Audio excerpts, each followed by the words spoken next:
Mbola faly miarahaba antsika rehetra indray a tratran'izao fotoana manokana izao a izay anarahantsika ity fandaharana ity fampaherezana koa manasanao anaraka hatramin'ny farany ary mirary ny fiadanan'ny tompo ho anao eo am-panarahana izao fandaharana manokana izao. Manasanao mba hiaraka hivavaka isika.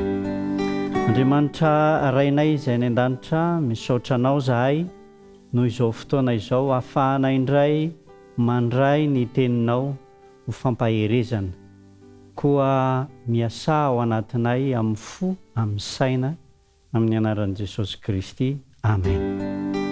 Ny lohatenintsika androany dia ny hoe mivavaha mba tsy hidiranareo amin'ny fakapanahy. Mivavaha mba tsy hidiranareo amin'ny fakapanahy. Jesosy Kristy dia nampianatra ny mpianany ary tamin'ny fotoana indrindra izay nidiran'izy ireo tao amin'ny sahany Getsemane dia nisy tolona mibavaka manokana izay nataon'i Jesosy Kristy ary izany no andeha ho jerentsika.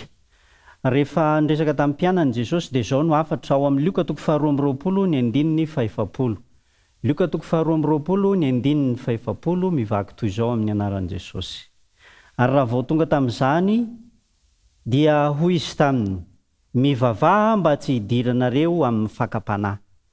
Ny fakapanahy dia tsy hoe ota na hoe fahotana, fa ny fakapanahy dia zavatra na toetra na fihetsika izay manintona anao tsy hanao na hanao zavatra anankiray. Ny fakapanahy dia zavatra iray manintona anao hanao zavatra tsy tokony hatao na tsy hanao zavatra tokony hatao anankiray ka miteraka voka-dratsy izay.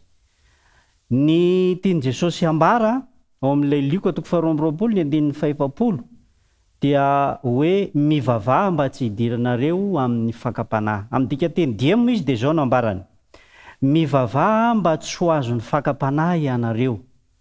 Ary misy dikateny anankiray amin'ny teny vahiny parole de vie izao no ambarany, mivavaha mba hahazo hery ianareo hanoheranareo ny fanahy ratsy izay maka fanahy ianareo.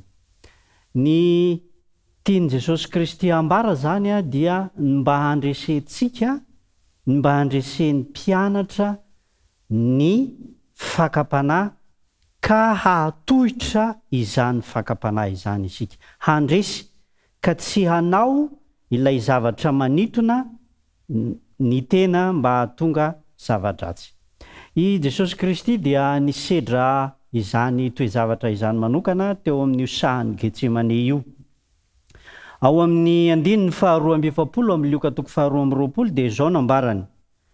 Raiko raha sitrakao dia esory amiko ity kapoaka ity, nefa aoka tsy ny sitrapoko anie no atao fa ny anao. Tena mafy tamin'i Kristy ilay fitsapana fa tsy maintsy ho faty izy ary azony atao koa nefa ny mandositra n'izany fahafatesana izany. Kanefa mahasoa ny taranak'olombelona ary tombontsoa ho an'ny taranak'olombelona nahafatesan'i Jesosy Kristy. Ka fakapanahy lehibe ho an'i Jesosy Kristy zany ny miala n'izany fahafatesana izany. Hanika ny vavaka izy ary ny teny tamin'ny ray ny talao tamin'Andriamanitra hoe raha sitrakao dia esory ity kapoaka ity, nefa aoka tsy ny sitrapoko anie no atao fa ny anao.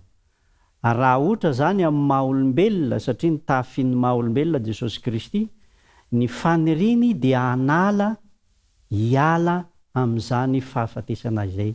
Kanefa raha miala amin'izay izy dia tsy ho tanteraka ny famonjenantsika.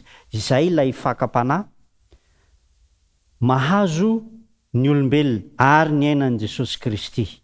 Inona ny zavatra nataon'i Jesosy Kristy rehefa niaina sy nitebiteby tao anatin'izany fakapanahy izany izy? Ao amin'ny 2:20. Ao amin'ny 2:20 amin'ny Luka 12:20 dia izao no ambarany. Ary izy niataka taminy tokony io indray mitorabato dia nandohalika ka nivavaka. Jesosy Kristy zany dia nanetry teny teo anoloan'ny fakapanahy dia nanakipy ny maso ary nandohalika ny vavaka, ny tady ny fanampian'Andriamanitra mba azahoana manohitra izany fakapanahy lehibe izany. Tena ady saina mafy no nahazo an' Jesosy Kristy tao amin'io sahany Getsemane io. Raha mamaky ny 7:40 isika dia hitantsika fa hatramin'ny atsembohan'i Jesosy Kristy aza dia feno ra ny tete. Zao no ambarany ao amin'ny Luka 2:20 ny 7:40. Ary fadiranovana izy ka dia nivavaka mafimafy tokoa ary ny dininy dia tahaka ny rano potrapotraka tamin'ny tany. Mafy tamin'i Jesosy Kristy zany ny toe-javatra nitranga satria fantany izay zavatra miandry azy, kanefa fakapanahy ho azy zany ny miala amin'izany dia nivavaka mafimafy tokoa izy mba handreseny, mba hahatonga azy. Eto zany dia hahatonga azy ho mpandresy. Eto zany nivavaka dia tsy manova ny sitrapon'Andriamanitra, fa nivavaka kosa dia manome hery antsika mba azahoantsika mandresy ny fakapanahy, mba azahoantsika manohitra ny fakapanahy. Zao no zavatra nitranga rehefa tena nitolona mafy tamin'ny bavaka izy ary niady saina mafy tamin'izany vavaka izany. Ao amin'ny 7:20 amin'ny Lioka 2:20 dia zao no ambarana. Ary dia nisy anjely tonga nampahery azy, ary nisy anjely avy tany an-danitra niseho teo aminy ka nampahery azy. Ry havana malala, ao anatin'ny fotoan-tsarotra, ao anatin'ny fakapanahy mafy indrindra, rehefa nandohalika Jesosy Kristy dia nisy anjely avy tany an-danitra nampahery azy. Nampahery azy ilay anjely, tsy hoe hanafoana an'ilay toe-javatra, fa kosa nanome hery azy mba hahafahany manohitra ny fakapanahy ka azahoany miatrika ny toe-javatra izay tsy maintsy hatrehiny. Tamin'ny fotoana io dia nanana tebitebin-tsaina mafy Jesosy Kristy, ary nambarany moa zany teo hoe ny atsembohany na ny dininy dia tahaka ny rano ipotrapotraka tamin'ny tany. Maro amintsika nefa nivavaka, ary maro amintsika nefa mba nandalo fivavahana, nefa kosa angamba mbola tsy niainana izany hoe nisy raha ny atsembohany izany no nivavaka mafy izay natao. Fa Jesosy Kristy dia niaina izany noho ny mba hamonjena antsika. Dia tonga ny anjely nampahery azy, ary rehefa tonga ireo ny amafy le toe-javatra, vita izay vavaka izay, dia tonga i Jodasy sy ny namany izay andeha hisambotra an' Jesosy Kristy. Ary tamin'izay fotoana izay dia mbola tsy namela azy ho irery ny anjely, fa naneho toe-javatra anankiray. Ao amin'ny Jaona 5:20 ny 9:1. Jaona 5:20 ny 9:1. Ary raha Jesosy vao nilaza taminy hoe izaho no izy, dia nianoatra ireo ka lavo tamin'ny tany. Rehefa tonga zany Jodasy sy ireo olona hisambotra azy dia hoe iza ny tadiavinareo? Dia hoe Jesosy Kristy avy any Nazareta. Ary rehefa nandre izany Jesosy dia zao ny valiteniny hoe izaho no izy. Ary tao anatin'izay valiteniny Jesosy izay dia nisy hery izay nahatonga azy ireo lavo tamin'ny tany.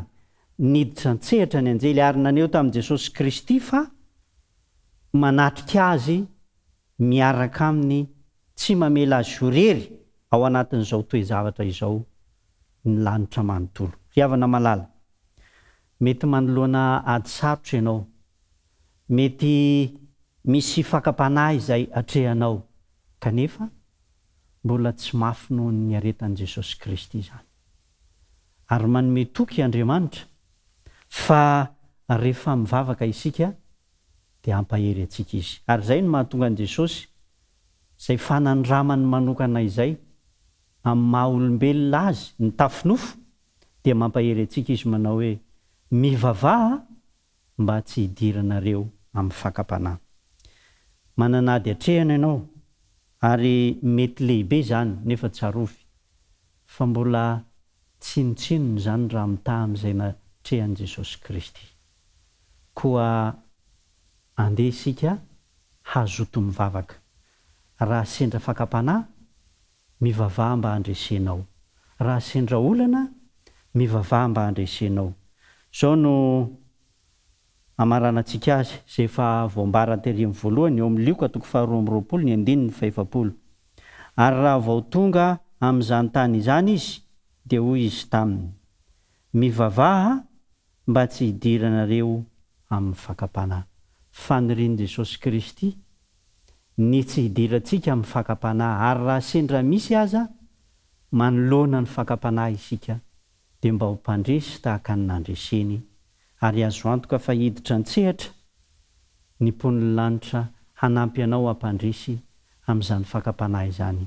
Ary tsy avelan'Andriamanitra ho irery ianao fa izay zakany dia avelany iseho mba hahatonga anao hanana fanandramana amin'ny Tompo sy mitombo mandrakariva. Tompo ane hitahy antsika ary mba hanana fandresena raha manoloana fakapanahy tahaka ny nandresen'i Jesosy Kristy isika. Amen. Hiaraka hivavaka isika. Andriamanitra rainay izay any an-danitra, misaotra anao zahay satria nomenao an'i Jesosy Kristy mba ahazoanay famonjena. Nomenao an'i Jesosy Kristy ny solo ny elokay ary niaritra ny mafy sy nalay-panahy tamin'ny sarotra indrindra izy, kanefa nandresy izany. Ampio koa zahay raha manoloana fakapanahy mba ahazo fandresena, ary aza mamelanay ho rery fa iraho ny anjelinao tahaka ny nanirahanao izany hanampy an'i Jesosy Kristy sy hampahery azy no hampahery anay amin'ny toe-javatra izay mety ho atrehanay. Manao rery ihany ny voninahitra ary aoka ny fiadananao sy ny fahasoavanao ho aminay rehetra manaraka izao fandarana izao. Amin'ny anaran'i Jesosy Kristy no angatahanay mivavaka. Amen.